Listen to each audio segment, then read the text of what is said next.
Hi there, and welcome to Tech Lighten Me. In this video, I want to show you how to disable user account sync in Windows 10 and 11 using the Registry Editor. Follow these steps. Press the Windows key and R together on your keyboard to open the Run box. Type the following command and press Enter. That will open the Registry Editor.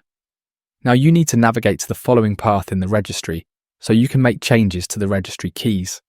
I have also left any registry paths I use in this video in the description down below to make it easier for you so you can just copy and paste it from there. Once you get to this path in the registry, right-click anywhere on the empty white space and select New DWORD 32-bit value. Name this value as shown on screen or check the description of the video and then press Enter. Double-click on the new entry to open it. Now you need to change the value data as shown on screen and then click on OK. When that's done, you can close the Registry Editor and restart your PC. If this video was helpful, remember to like and subscribe for more tech enlightenment.